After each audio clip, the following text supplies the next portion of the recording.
Diputado Gustavo Ferrari, ¿cómo le va? Muy bien, ¿qué tal? ¿Usted es vanidoso? No, realmente no. Pero la vanidad juega un papel importante en la vida de las personas y fundamentalmente de las que están, las que tienen exposición pública. Sí, claro, ahora eso es tiene que ser contrarrestado, sobre todo en la política, por la prudencia, ¿no? Que es la virtud propia del político.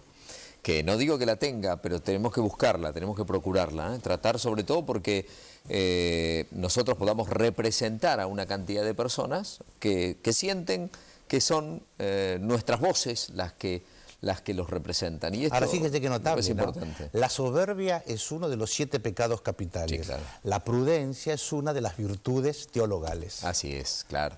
Pero bueno, pero es esencial porque ordena, de alguna manera, las prioridades, determina cuál es lo principal antes que lo accesorio, lo verdadero de lo falso. Es la forma en la cual una persona puede adecuar a un fin determinado una cantidad de medios. Y creo que eso es esencialmente la labor del político. El político tiene que tomar los elementos que están en la realidad, el arte de lo posible, como decían los clásicos, y bueno, ir adecuando esos medios hacia la obtención de un fin. ¿Qué es lo que la gente quiere, en definitiva? Nosotros estamos aquí para hablar sobre las pymes que inviertan, que ganen plata, que generen puestos de trabajo. ¿Cómo hacemos en el ámbito internacional para convencer a inversores que tienen hoy plata disponible? Porque hoy la plata está barata y sobra en todo el mundo porque Estados Unidos no para de fabricar plata, Europa no para de fabricar euros. Que vengan a la Argentina a invertir si la Presidenta les miente, el cepo cambiario, la inflación y las estadísticas oficiales no son creíbles. ¿Cómo hacemos? No, es imposible. O sea, lamentablemente tengo que contestarle que es absolutamente imposible. La inversión extranjera directa en Argentina ha disminuido como nunca en los últimos años en democracia. Nosotros ya estamos relegados a los últimos puestos en el plano de América Latina y lo único que funciona es la inversión por parte del Estado, que es la inversión pública, que se llenan la boca, por supuesto, en el presupuesto diciendo que hay más inversión, pero esa no es la inversión productiva. Hay otra inversión, que es la generada por la demanda.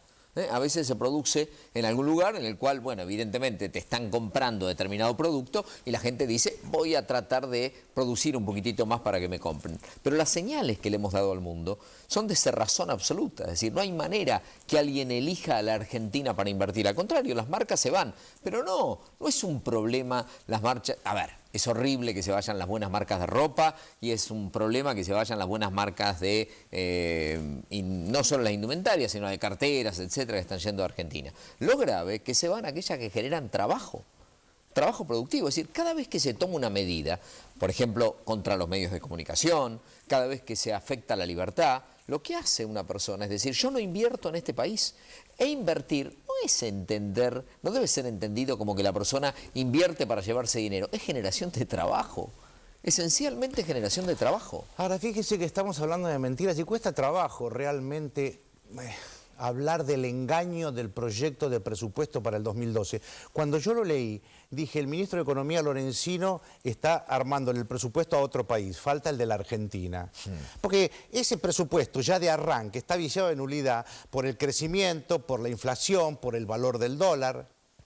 ¿Para qué sirve ese presupuesto? Pero, Roberto, el problema es, bueno, el presupuesto efectivamente no sirve para nada. ¿Por qué no sirve para nada? Primero, porque como bien decía, parte de datos falsos, pero segundo, porque lo que se termina ejecutando no tiene nada que ver con lo presupuestado. Es decir, al existir superpoderes, que el jefe de gabinete puede distribuir partidas donde quiere, y al considerar subestimaciones o sobreestimaciones de determinados números, lo que termina siendo es algo que para nada tiene que ver con lo que se aprobó en su momento. Pero esto no es solo en el presupuesto, por eso es tan difícil interlocutar con el gobierno. Porque la gente anda por la calle tratando de preocuparse porque no la maten, porque no le roben, y el gobierno te dice que la seguridad es una inseguridad, es una sensación. ¿No? Entonces, digo, para la gente no es una sensación. El gobierno te dice que no hay inflación. Entonces uno dice, bueno, voy al almacén y costará lo mismo un producto que la semana pasada. Y no ocurre. Entonces tenemos un problema de interlocución. ¿Cómo dialogar con alguien que niega la realidad? ¿Cuál es la manera? O sea, si yo digo, hay sol, Y el señor me dice, no hay sol, me dice el gobierno. No, pero ¿cómo? ¿Hay sol? Y el gobierno me vuelve a decir que no hay sol. Y algo muy grave, porque dicen que para que un elefante pase inadvertido en la calle Florida, lo que hay que hacer es llenarla de elefantes. Sí, totalmente. Entonces, si yo soy corrupto y miento, quiero involucrar en la corrupción y en la mentira a todos. ¿O ustedes piensan que el 2% de inflación en los Estados Unidos es verdad? No, ¿Con claro. qué fundamento vamos a poner en tela de juicio la medición justo del costo de vida en otro país? Es una falta de respeto. Total. Pero además, no nos pueden faltar el respeto a nosotros. A mí me parece que nos estamos quejando demasiado. A veces cuando tengo una entrevista o estoy hablando por la radio o lo que fuere, o en este mismo momento digo, qué quejoso que estoy, me estoy quejando todo el tiempo, estoy diciendo, qué barbaridad. Y me parece que tenemos que mostrar una señal importante, que en democracia es el voto. Y yo creo que hay una perspectiva interesante. Por mi parte, creo que se ha quebrado la relación entre la gente y la Presidenta de la Nación. Lo dicen las encuestas, se ha quebrado ya la imagen positiva y negativa, se cruza en la mayoría de los encuestadores. Sí, pero también en las encuestas anteriores a las elecciones, ninguna indicaba que podía ganar por el 54%. Es más, creo que mucha gente que fue a las marchas ahora votó a este gobierno. Seguramente, pero para mí ahora la situación se ha revertido absolutamente. Y me parece que hay una grave responsabilidad de la oposición de mostrar una salida. Y de decir, es el voto la salida, ciertamente, y el año que viene, y es poner un límite al kirchnerismo procurando conformar un frente de unidad que le dé respaldo a la posición de la gente. La gente habló el 13 de septiembre. Sí, claro, y vaya. En todo el país. Seguramente volverá a hablar el 8 de noviembre. Así es. La pregunta que me hago es, ¿ustedes, oposición, están a la altura de esa circunstancia? Deberíamos, y hay una responsabilidad grave por parte de la oposición de entender que ese mensaje no fue solo al gobierno, fue a la oposición, y que nosotros deberemos, antes de fin de año seguramente, porque no hay demasiado tiempo, conformar un frente de unidad, al cual vengan, a ver, yo percibo dos llaves en el frente de unidad. Una llave es que encontremos un eje temático.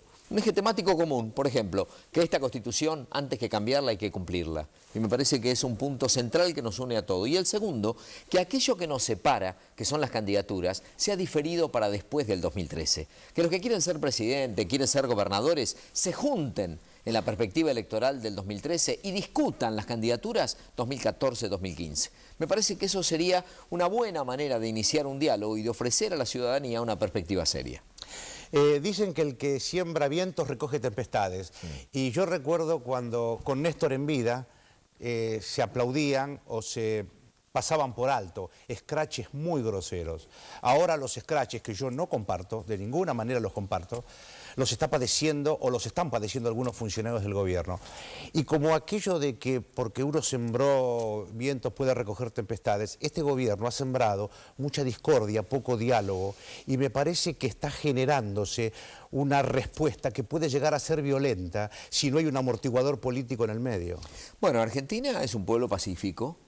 Por suerte es un pueblo pacífico que aguanta a veces cosas insoportables y me parece que sí, ciertamente hay un riesgo porque todo se está manifestando en la calle y la calle puede estar a un tris de cometer un acto en el cual por eso es muy importante que los medios de comunicación y que la dirigencia atenúen los ánimos y de alguna forma digan, bueno, es bueno manifestarse, pero tengamos muchísimo cuidado con la posibilidad de que se enciendan demasiado las pasiones y tengamos un enfrentamiento. El gobierno ha optado por el conflicto, es una metodología de poder. Claramente no es antojadizo. Ernesto Laclau, Chantal Mouffe, todos los ideólogos que están detrás de la postura kirchnerista fomentan la perspectiva del poder desde el conflicto permanente. Y bueno, así está este país que nunca tuvo lucha de clases.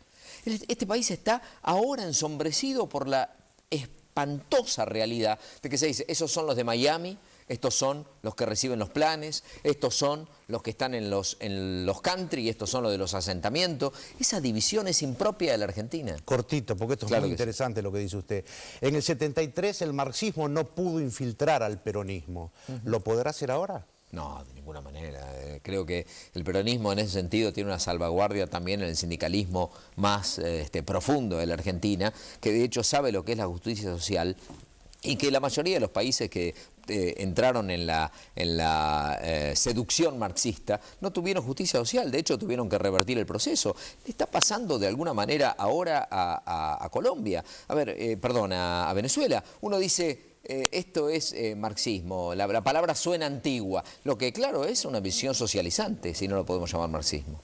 Diputado Gustavo Ferrari, ha sido un gusto. No, por favor, gracias por la invitación. Muchas gracias a usted. Hacemos una pausa y enseguida vamos al encuentro de nuestro jefe económico, el doctor Oscar Jofré.